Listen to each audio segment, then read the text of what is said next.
Hi there students, and welcome to the Once Upon a Time and Place Story Maps of Climate Change project. Here we are engaging young people in climate change research, and in this short presentation I am going to talk to you about some of the implications of climate change. So in general, we know that climate change relates to the ways in which temperatures in the world's atmosphere are increasing and sea levels are rising. And we know that these two processes are related because as temperatures increase, more ice caps melt, and this contributes to increase in sea levels. This map here shows the recent temperature trends from 1990 to 2020. However, we know that the changes that we see that are occurring in our world today are parts of a long process which predate the 1990s. So in addition to temperature increases and sea level rise, another really important thing that we have to think about is the ways in which these processes, the warmer environments or the warmer atmospheres and more humidity in the atmosphere, contributes to changes in atmospheric circulation patterns. And that really drives more immediate or visible impacts of climate change. And these include storms, floods, wildfires, and droughts. These are what we call extreme weather events. And anybody who pays attention to the news media and is familiar with what is taking place globally, we know that there is an increase in storms, floods, wildfires, and droughts in various locations around the world. So these are very visible impacts of climate change. However, we also want to think about what are the impacts of these impacts. So when we look at extreme weather events or the temperature increases and sea level rise, we know that those processes lead to other impacts on habitats and ecosystems, and therefore they affect human life. Human populations in various places in the world are affected by climate change. It also has impacts on animal and insect life, on plant life, and also on microbial life, the ways in which different diseases exist in different places or can exist in different environments.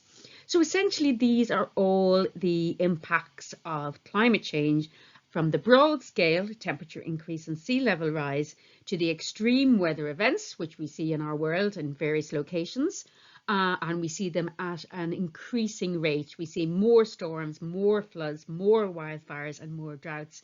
And we also see more extreme storms, floods, wildfires, and droughts. And then we have to think about what are the implications for people and for plant and animal and the natural environment, and the extent to which we need to be prepared or address these issues. We want to think about the future survival of the planet, but we also want to think about the future survival of human populations as well as animal and plant life. So the implications or the examples that we can use or we can explore to think about how people are affected or how people and places are affected. This project is essentially about thinking about people and place. We have lots of examples, and I'm just going to go through 3 examples in this session, and I'm going to invite you to come up with some other examples in your own time. So my first example is about polar bears, because we probably could not have a lesson on climate change without thinking about polar bears.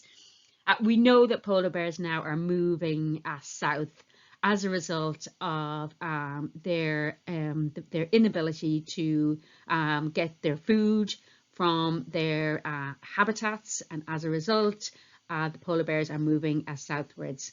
So this has an implication on people, because people have to think about how we engage or how we live alongside polar bears. So when we're thinking about climate change, we're thinking about climate change, the impacts of climate change on the sources of food that are available to polar bears. Then we're thinking about the impacts on polar bears themselves. And then lastly, we're thinking about the impacts on people or communities who live in close proximity to polar bears. So the implications of climate change are quite complex and quite far-reaching. My second example is perhaps less obvious, This study looks at the ways in which landfill sites that have been constructed close to coastal areas are being impacted by sea level rise and coastal erosion. As you can see here in this image, the landfill, the refuse or plastics and garbage that people have deposited into landfill, society has deposited into landfill, that these are becoming exposed as a result of coastal erosion, and as a result the oceans are becoming polluted as a result of this process. So this has an implication for marine environments, for the animals and species that live in marine environments, and also the knock-on effects to human communities. So we do need to think about the ways in which climate change therefore affects people and places, environments and habitats and species in diverse ways. You can read about this study if you click on the link down below. Okay, and then my last example is about infectious disease and the ways in which microbes that cause infectious disease live in different kinds of environments, and these environments are also being affected by climate change. This study looks at the river virus, the Ross River virus in Australia, and it has looked at the ways in which, as a result of climate change, that there is an increase in the outbreak of this particular virus because of the ways in which the mosquitoes in which the virus lives is now able to survive or live in new conditions that are facilitated by temperature increases and increases in rainfall. So again, another example of the implications of climate change, the implications on the natural environment, the knock-on implications on the natural world and species and microbial life, and the knock-on implications for human communities. So these are three examples that I have selected to illustrate the very diverse ways in which our society is being affected by the issue about climate change. So an exercise for you students to do yourselves at home or in your classrooms is to work in groups again and to select one of the impacts of climate change discussed above, say flooding or droughts or wildfires or sea level rise, and explore the knock-on effects that this issue has on communities in one particular part of the world.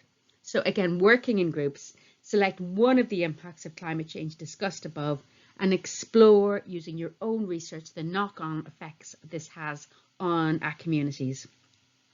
And then lastly, something we want to think about maybe more profoundly, we want to think about, here I have focused on largely negative or problematic impacts of climate change. Can you, in your groups or as individuals, think about any less negative or maybe positive impacts of climate change? Here I have focused on one issue and perhaps the more serious issues. Perhaps there are other ways in which climate change is affecting our planet, because we know that climate change unfolds and the impacts of climate change unfold unevenly across our world. So again, I would be delighted to hear your ideas and your thoughts and your findings on this exercise or on these activities, and do get in touch to let me know how you got on with your research and also to see if you would like to participate in one of our workshops.